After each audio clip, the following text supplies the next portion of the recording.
El próximo 17 de junio Uruguay estará celebrando su día en la Expo Osaka de Japón con una serie de propuestas muy interesantes. Ese será uno de los temas de esta noche. Y también estaremos hablando con una de las caras nuevas del Senado, una de las caras nuevas del Frente Amplio. Muchos temas para hoy. Bienvenidas, bienvenidos. Así comienza Lado B.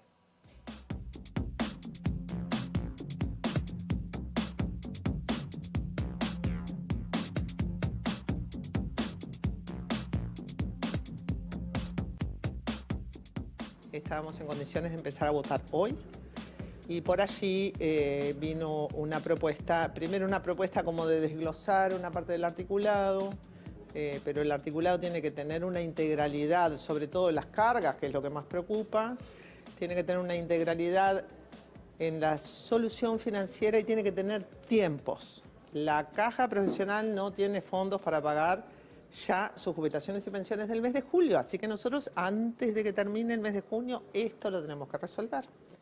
Todavía no encontré, no escuché a un representante del Frente Amplio decir, nos equivocamos. Y en esto está bueno quizás empezar reconociendo cuando uno se equivoca. Yo no atribuyo intenciones, pero es un hecho de la realidad. No votaron un proyecto que hubiera encaminado la situación de la caja y no estaríamos en una situación tan perentoria y tan urgente de que hay que solucionarlo porque está en riesgo eventualmente en unos meses el poder pagar jubilaciones.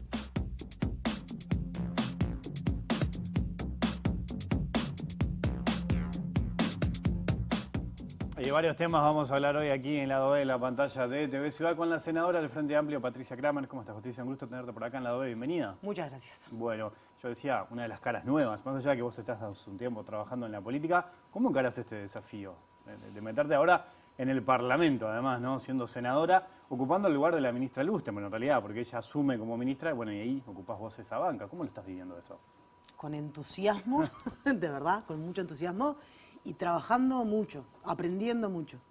Tiene su arte que yo desconocía, que todavía desconozco en gran medida, pero me siento un poco como en facultad, ¿viste? Todos los días en un examen, leyendo mucho, aprendiendo mucho, pero con mucho entusiasmo. Yo subestimaba un poco la labor parlamentaria, no el rol parlamentario, que me pareció siempre enorme y pilar de la democracia y lugar del diálogo y de la verdadera discusión y negociación.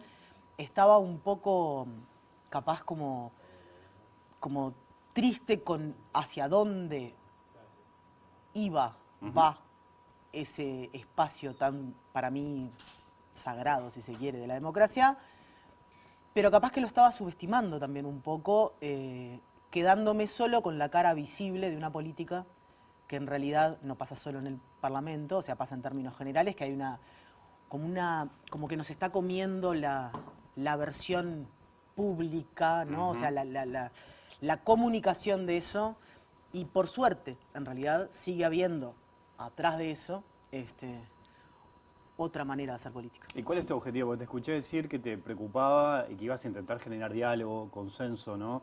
Viste que muchas veces en el Parlamento, sobre todo en las redes, hay como distintos cruces, a veces de no mucho nivel, ¿no? ¿Cuál es tu propuesta en realidad en ese sentido? ¿Por qué te preocupa eso de poder generar diálogo que para este gobierno es clave? En el Senado tiene mayoría el Frente Amplio, no la tienen diputados, por lo tanto va a tener que negociar. ¿Cómo lo ves eso? Yo lo que pasa es que a la política de verdad la veo como que uno tiene que buscar la mayor amplitud de consensos aunque tenga las mayorías. O sea, yo creo que gran parte del error, si se quiere, que hemos cometido de un lado y del otro, es que como tenemos mayoría y podemos hacer las cosas, entonces las hacemos. Y no buscar la mayor amplitud de consenso sobre algo, porque estamos todos en esta sociedad y nos representan distintas cosas y tienen que ser todos los movimientos lo más, para que realmente sean efectivos, ¿no? O sea, porque la política puede ir como agarrando lo que sucede o tratando de fomentar que sucedan cosas, pero en cualquier caso siempre es mejor cuanto más personas estemos de acuerdo con lo que sea, porque vamos a estar más comprometidas con esa transformación y menos a la defensiva y menos contra lo que sea. Entonces, para mí, tener o no tener mayorías hace una diferencia sin dudas, Pero la búsqueda de la conversación y del estar de acuerdo, para mí no tiene que ver con eso. Es un tema más táctico, digamos, de ciertas cosas, pero mi estrategia, si se quiere, siempre va a ser tener la mayor cantidad de acuerdos. En estos 100 días de los que tanto hemos hablado del gobierno, ¿no? La crítica desde la oposición apunta a que no se ha hecho mucho, que el gobierno no ha hecho mucho. Incluso algún analista ha dicho que hay gusto a poco, ¿no? Que tiene gusto a poco esto que ha pasado. Desde adentro, ¿vos cómo lo analizás? Bueno, yo no estoy desde adentro del Ejecutivo, entonces hay una parte de eso que desconozco. Ahora bien, yo trabajé con el presidente y cuando era intendente. Y en ese sentido yo confío mucho en su manera de hacer política y su especial atención a los procesos en el hacer política. Primero creo que se han hecho muchas cosas concretas, pero además creo que sobre todo se han hecho muchas cosas que van a ser cosas concretas y que no es su estilo ir contando, como anunciando lo que va a pasar, ¿viste? Pero confío mucho en los procesos en los que pasan las cosas. Lo que pasa es que un poco volviendo a lo que decíamos antes de la comunicación política, que para mí es muy importante, ojo, o sea, así como critico esto de a veces aprovecharse de mala manera de las mayorías, también creo que tenemos muchísimos errores políticamente en las comunicaciones de las cosas, ¿no? ¿Lo notás ahora en este? Lo noto siempre. Ajá. O sea, para mí es un problema de antes. O sea, que se mantiene y se profundiza, porque en realidad, justamente, esa mala comunicación política es vinculada a una coyuntura muchísimo más mundial, si se quiere, incluso, en donde la comunicación tiene que ser rápida, tenés 15 segundos para algo, 30 segundos para otra cosa, escroleás, te pasás, o sea, y la comunicación de verdad no se puede hacer tan rápido. ¿Y dónde lo ves ahora? Porque ¿qué? ¿Entendés que el gobierno hizo cosas que no anunció o anunció otras de mala manera? ¿Dónde lo notás? Creo que pasan todas esas cosas, pero no me asustan esos errores a mí. A mí no me asustan los errores, en general. Cuando son bien analizados y se busca a partir de ellos un rediseño de las cosas, no me asustan los errores. Y esto que te digo, o sea, yo confío mucho en el trabajo del presidente y de este gabinete, que para mí tiene además figuras muy responsables, muy comprometidas con sus temas. Vos decías recién que el presidente está preparando, porque no está preparando cosas que se van a conocer más adelante. Yo no sé qué está haciendo estrictamente Ajá. porque no estoy hoy por hoy ahí. Yo lo que sé es que conozco su manera de trabajar, digamos, y que es una persona a la que no la apuran tiempos ajenos en ese sentido, lo apuran los problemas y las oportunidades, los desafíos, o sea, lo apura el hacer. Estoy hablando mucho igual habría que preguntárselo a él, pero en mi manera de verlo... Bueno, vos lo conocés, vos trabajaste con él en Canelones. Sí. ¿Vos sentís que es el mismo Orsi, intendente, que hoy presidente? O sea, no, es el presidente. Bueno, sí, cambió un pequeño cargo, cambió, pero en su forma de Es el gobernar. presidente. Humanamente es el mismo, que es una cosa hermosa, de Yamandú. También lo conocí antes, digamos, o sea, creo que mantener una cierta humanidad en un ambiente y en un ámbito hostil, que además cuando vas creciendo, digamos, en tu poder, no hay que tenerle tanto miedo a la palabra poder tampoco, no es fácil a veces mantener unas ciertas humanidades personales, lo admiro por eso también, y creo que su manera está en verdad. Sos una de las pocas mujeres en el Parlamento, ¿no? Tenemos poca presencia femenina en las intendencias, solo la intendenta de San José. No tenemos un gabinete paritario. ¿Qué lectura haces de todo esto, por ejemplo? Resultado. O sea, son resultados. O sea, las cosas van siendo síntesis de vectores y fuerzas, ¿no? O sea, en el tiempo. Nos falta mucho. Hemos crecido mucho en ese sentido, pero nos sigue faltando mucho. Las mujeres, además, seguimos teniendo mayores tiempos dedicados a otras cosas, ¿no? O sea, y seguimos teniendo mayor responsabilidad hasta social respecto a la cobertura, digamos, de un montón de cuestiones domésticas, de cuidados y etcétera. O sea, y eso sigue pasando, y sigue pasando que las lógicas o las costumbres o las inercias, digamos, del hacer política sean en un tono de determinadas maneras, o sea, también hay mujeres que se adaptan a esas maneras y también hay varones tratando de cambiarlas. O sea, yo tampoco creo que haya una línea tan, ¿no?, divisoria, por suerte, en parte porque hemos crecido mucho como sociedad, pero sigue siendo más difícil, capaz, llegar y también habitar. Pero es un resultado hijo de su tiempo y sobre todo para mí hay que trabajar en que deje de ser un tema, digamos, ¿no? O sea, para mí esto va a estar cerrado el día que deje de ser un tema. Pero da la sensación que falta mucho para eso, ¿no? Y falta. Yo siempre soy optimista con intentar acelerar los tiempos de las cosas importantes que faltan. Entonces, quiero creer que no falta tanto. Pero falta. Los nombres que se manejan, y ahí hay responsabilidades varias, ¿no? Y también hay una cuestión cultural a la que no podemos apurar tampoco demasiado. O sea, por un montón de motivos también pasa que hay una gran parte de la sociedad que confía más en darle ciertas decisiones a los varones.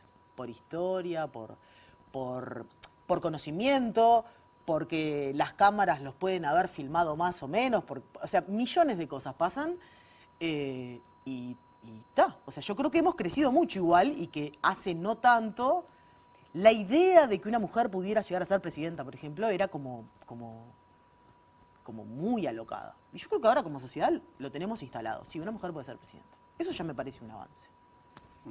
En esto del aprendizaje que hablabas, ¿no?, de este nuevo desafío, de estudiar, entre otras cosas está el tema de la caja de profesionales, que es uno de los grandes temas que tiene también este gobierno, que viene también del gobierno anterior. ¿Qué expectativa tenés con lo que puede llegar a pasar con esa mayoría que tiene el Senado, el tema de que vaya a diputados? Hay también propuestas de pagos diferidos, por ejemplo, en 2 partes, porque se habla de que ya no va a haber recursos para el próximo mes. ¿Qué lectura tenés de todo esto que está pasando?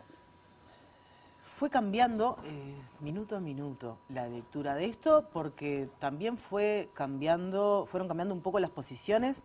Yo creo que estamos cada vez más cerca de encontrar una solución que tenga una base de apoyos más grande. La oposición ha pedido más tiempo para acordar o acercar las diferencias que tienen entre ellos en realidad, pero se avanzó. O sea, en la comisión, yo estuve en la comisión especial del Senado que trabajó sin parar en la escucha. Es un tema, no tiene una solución feliz la caja de profesionales, y hay que asumir eso también, y hay que asumir la responsabilidad que implica tomar decisiones que uno no elegiría tomarlas, pero hay que atravesar resoluciones porque es verdad, la caja se queda sin plata. Entonces hay que encontrar una manera lo más justa, lo más equitativa, lo más solidaria posible, haciéndonos responsables cada parte de un problema que llegó a una determinada situación que urge. Pero vos decís que la decisión no será feliz. Pero es que una solución feliz implica... para empezar, implica una seguridad social general, digamos, de la sociedad que esté mejor. Y para eso, en realidad, se establece el diálogo social, ¿no? Entonces, creo mucho en eso. Creo que eso va a demorar.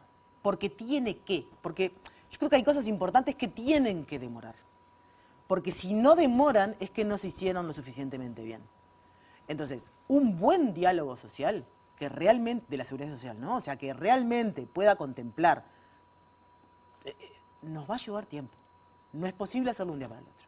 En el camino hay que ir acercándonos a algo y no permitiendo que se nos caigan cosas. La caja de profesionales efectivamente se queda sin plata.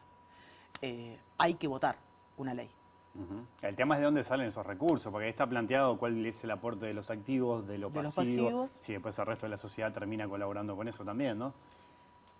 Para empezar, hay hay como la plata del Estado, ¿viste? Que no sé qué creemos que es. Está siempre eso de que se recurre al Estado cuando hay una emergencia, ¿no? ¿Qué es la plata del Estado? La plata del Estado es la plata que tiene Uruguay para hacer cosas, ¿no? O sea, y todo lo que salga de un lado no va para otro, y es plata nuestra, no es que tipo viene el Estado y paga. Entonces, mirarlo también en que pague el Estado, hay miradas tramposas, digamos, cuando uno acelera. Esto es una responsabilidad compartida. Es una responsabilidad compartida. O sea, creo que ha habido malas decisiones políticas, malas conversaciones políticas. Creo que ha habido muy mala administración de la Caja en muchísimos momentos. Creo que también, o sea, el número de personas que votan en las elecciones de la Caja de Profesionales es alrededor del 10%. Entonces también hay responsabilidad de los dueños de la Caja, que son los profesionales, en elegir a quienes después van a elegir por ellos un montón de cosas. Entonces la responsabilidad es compartida, ¿no? O sea, y de alguna manera todos se fueron dejando pasar momentos ¿no? Pero ahora estamos en esta situación. Está. O sea, no tiene un final feliz en el sentido de que no va a ser una solución que pueda contemplar de manera personal cada uno de los intereses o de las dificultades. No es verdad. Y tenemos que asumir eso. Y tenemos que asumir también políticamente que no podemos responder a cada una de esas demandas porque hay un problema general que necesita el esfuerzo un poco de todos. Y ¿hay injusticias ahí? Sí hay injusticias ahí. Claro, no es posible que no haya. Claro, es una población muy diversa, de los profesionales jóvenes que recién se reciben, a los más experientes también, es que ¿no? Es parte del problema de la Caja. O sea, la Caja fue pensada, todas las cajas paraestatales fueron pensadas en un momento de la sociedad distinto.